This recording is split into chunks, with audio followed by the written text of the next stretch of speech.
Yo, how's it going, everybody? It's your boy F Prime.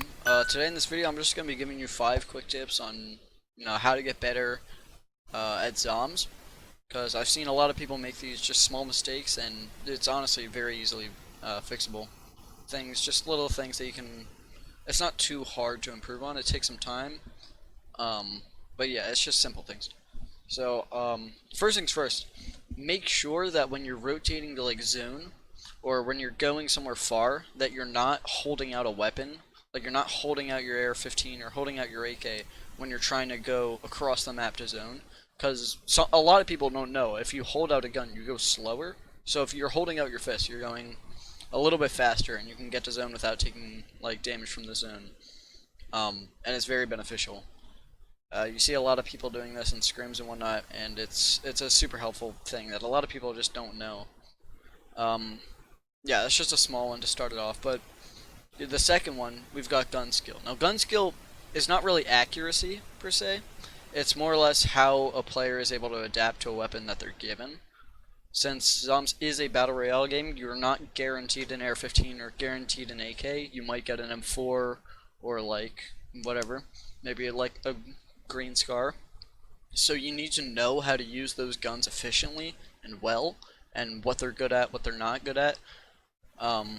And same thing with like even a good gun, like maybe the AK. It is a 3 round burst, and the bullets are not that fast. So if you don't know how to predict where people are gonna go with the AK, like long distance, you shouldn't be picking it. You should get an AR-15 over it, or if you want outside of scrims, you should definitely get better with it because it is a very good gun. AR-15 is also a super good gun, very easy to use.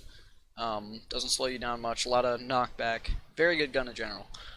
The third tip I would give would be game knowledge and map knowledge. This is the only tip that would actually take a while to develop. I'll start off with map knowledge. It's not too important, but it could be really useful. Like knowing, hey, someone's in Big House, you get a call out, like say Mystic Big House, and you know where that is, or Mystic Middle, or Mystic Oak, or just call outs like that, and so that way you would know where the person is, and hey, maybe like I should stay away from there so I'm not taking like hella tags. But that's kind of just like simple things, just knowing call outs and just knowing where things are and where people might be. Game knowledge is a bit different though, like how zones work. For example, a zone will never go completely into the water, so there will never be a final zone in the ocean. That's just like one thing. You can know that if a zone has a trend of going upwards, it's more likely to go up. So you're going to want to get up there more. And if you see a zone that's, let's say, first zone, it's encompassing mostly the top right side of the map, you want to get as far up into like space base as you can, or like right into the middle. And basically you just want middle zone almost every time. When it starts getting a lot smaller, that's when you're going to want to find just cover and good places to hold where you're not going to get pinched by everyone in the lobby. And yeah, just things like that that just help you out to not get zoned or pinched or anything like that. The fourth tip, this is a big one, is know when to push and when to back off. There's too many scenarios where kids just grief each other trying to go to zone, and they don't realize they can just go to zone. Like, you don't have to tag everyone you see. You can just back off sometimes. You don't have to, let's say it's Swarm Wars, you're, what, like, some clan, you see maybe a solo on your right. That's when you should shoot. If it's only one person and you got 4 teammates, shoot, do as many tags as you can. But if it's a 3-on-4, you have 3, they have 4, back off as fast as you can. And the other team should know, hey, there's 3 of them, so we might not want to push them because they can do a bunch of damage to us, and that would not be helpful.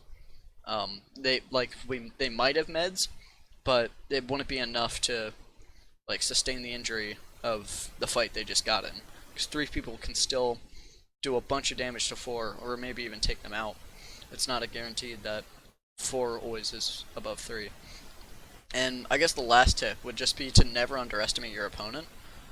Just always make sure that just because they don't look good in the beginning doesn't mean you shouldn't be like going for shots, going for maybe small like tags just to bring down their health a little bit, chip shots. You should always be on the lookout, on your guard, especially in pubs, because there's just going to be a lot of like just normal people playing the game casually, and then you're just going to have that one kid that comes through and stomps you because you just weren't paying attention or you just weren't expecting it. So always make sure that every opponent is like the best player in the game. So that way you're never caught off guard or you're never, doing anything bad.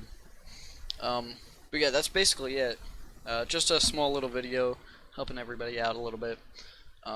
If you enjoyed the video, make sure to like and subscribe. It would help me out a ton. And comment any other tips you might have in the comments. And I'll see you guys in the next one. See you later. Peace.